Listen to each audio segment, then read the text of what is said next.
Evening all, once again, Stephen here. Welcome back to my fireside here in London. Excuse me a second.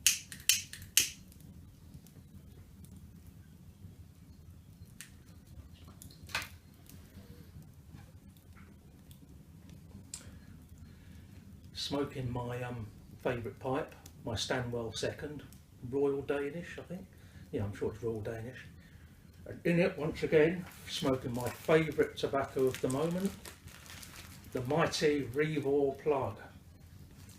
Love this stuff. Will definitely be buying more, even though it has gone out on me. And with it, I'm drinking some beer. And tonight, I'm drinking Shepherd Neame IPA. I think I've drunk Shepherd Neame beer before on here. The oldest brewery in the country, down in Kent. And this IPA is 6.1% ABV, so it's quite a tasty beer. Cheers, good health.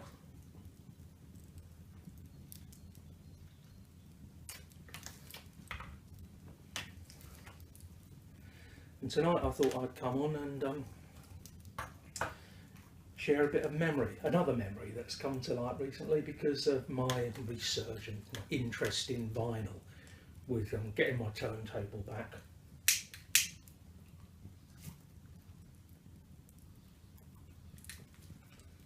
And listening to some of my old records.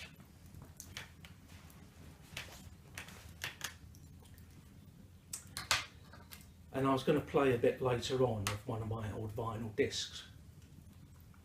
But before I did, I thought I'd just share a little story with you, a little memory from my past.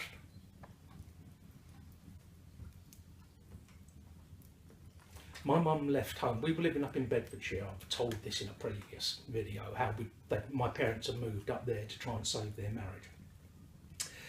And it only deferred it for a couple of years, and then my mum walked out. I was about 14 or 15. And she moved back down to London to live with her oldest sister.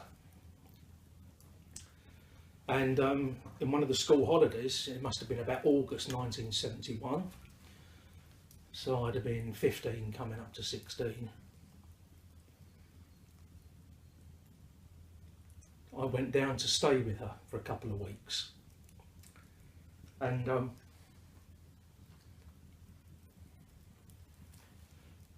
her and her sister Elsie, they both work full time, so during the day they'd be out at work. So the only other person in the house would be my cousin John, because Elsie had been widowed many years before. And my cousin John was one of those people that hangs around with musicians, otherwise known as a drummer. And he was in a band, and so he didn't have to go out during the day, so the pair of us would probably laze in bed till about lunchtime, get up. He had access to copious quantities of dope, which he shared quite freely, so I've spent a hell of a lot of the time absolutely stoned out of my brain. But I go to their rehearsals, I go to their gigs, you know, basically just hang around with the band. And I've heard about so much music through him that I would never otherwise have heard of. Wait a minute,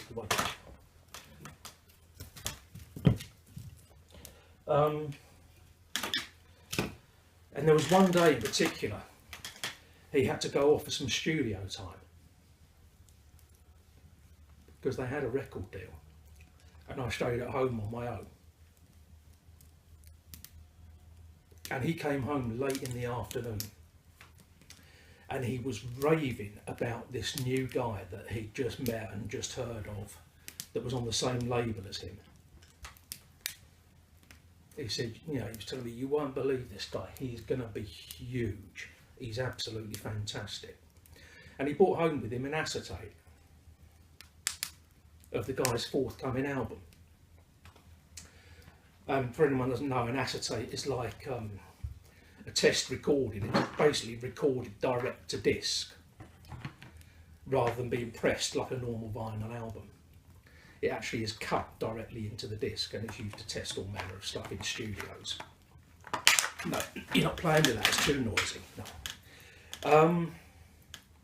And he brought this home and it was in a white cardboard sleeve, and it would have all the studio notes, the recording notes and whatever written on it. And he stuck it on the turntable and played it. And I was absolutely knocked out by it. It was fantastic.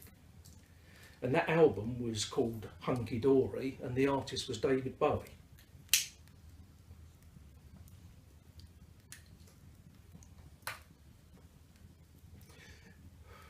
And you could say from that moment on, I was absolutely hooked on Bowie. The album, I think, Hunky Dory, eventually came out in December '71, and I bought it when it came out. And it was well received critically, but of course next year, '72, he released Ziggy Stardust, and that's when he went sort of stratospheric. And I bought all the albums from Hunky Dory onwards. I'd heard of Bowie briefly before because he'd had a hit with Space Oddity a couple of years back, but it was like after that he disappeared off the popular radar. And it was really Hunky Dory that brought him back into the limelight. And then, as I say, with Ziggy Stardust, everything really kicked off. And I thought he was amazing. He was like nothing else that we'd ever seen before. Probably haven't seen since. And I was so taken with him that the following year, it was in the spring of 1973, I managed to get tickets to see him on the Ziggy Stardust tour at Earl's Court in London. And I remember it so well because it was 2 days after I passed my driving test.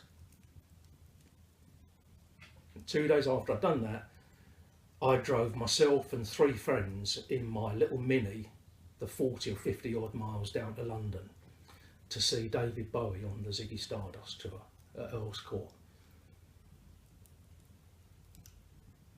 Yeah, I've been to quite a lot of gigs in my life, but there's a handful that are the most memorable. And that is right up there at the top. It was absolutely incredible. I mean, Earl's Court was a barn of a place. And obviously production values weren't quite what they are nowadays. And but it was still just amazing. And it was just, he was just such a showman. He was so different from anything else around. So that really, really struck a chord with me, really stuck in my mind, and I became a real fan. Well, I became a real fan with Hunky Dory, but even more so after I'd been to that gig. And then I drove all of us back up to Bedfordshire after the gig was over. And I remember that journey well because I fell asleep at the wheel. Fortunately, this being 1973, and in the early hours of the morning, the roads were not like they are now. The traffic was very, very sparse, and I came round before we actually went off the road. Otherwise, you would not be seeing Beerbeard here today. So yeah, that was a pretty close scrape, and but eventually, you know, we made it back home safely. And yeah, I was a big fan of Bowie after that. And I'd say I cried like a baby last year when I heard the news that he died. You know, 60 years old, silly old bugger, but that's how much it meant to me. It really did get to me. I don't think I'd been affected so much by the death of any musician since John Lennon was murdered back in 1980. But if anything, this with Bowie was even more so than that. Really, really made me sad. So I thought I'd just share that little bit of news with you, a little anecdote.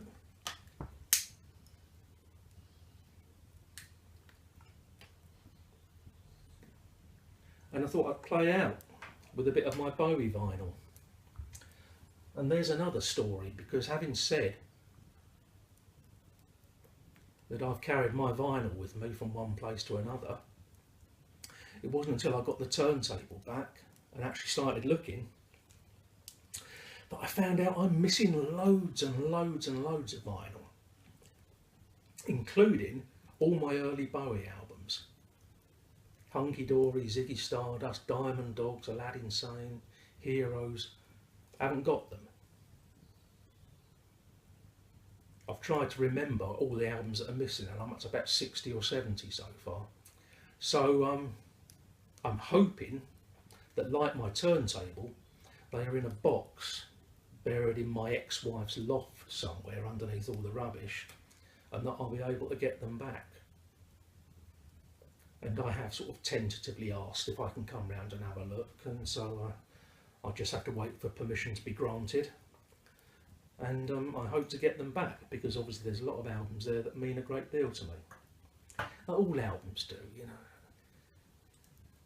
Maybe it's my age, but it's not the same with CDs. With albums, I can remember buying them, and I can remember stories around those albums, and I can remember, practically almost remember the first time I listened to them. With CDs, no, doesn't really do it for me. And of course with digital download, I can't imagine that being the case at all, but I mean, you know, I'm a different generation. I'm sure younger people would tell me otherwise. So no, I haven't got my early Bowie. So what I thought I'd do is play out with, excuse me a second, a rare sight of Beerbeard moving. It's a pretty low chair this, so it's not very dignified.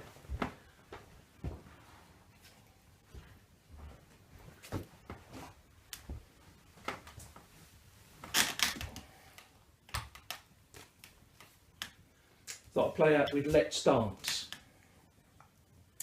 I won't play all of it because this is a 12-inch 45. Probably won't be playing it at all now. A 12-inch 45, so it's like an extended version. I think it's about 7 or 8 minutes long. So I'll just play a bit of this to see us out. Hope you're all well, everyone. And that spring is springing where you are now, or will be there soon. I love it. I just love the spring. I can't stand the winter. The older I've got, the more I hate the winter. January, February and March, January and February in particular, the worst months for me. So now the flowers are starting to come out, the bees are about, the birds are singing. I love it. So with that, I'll love you and leave you. I wish you good health and happiness wherever you are, whatever you're doing. And hopefully I'll be sticking a bit of Bowie's Let's Dance on the end of this. Cheers everyone, take care. See you again soon. Bye bye.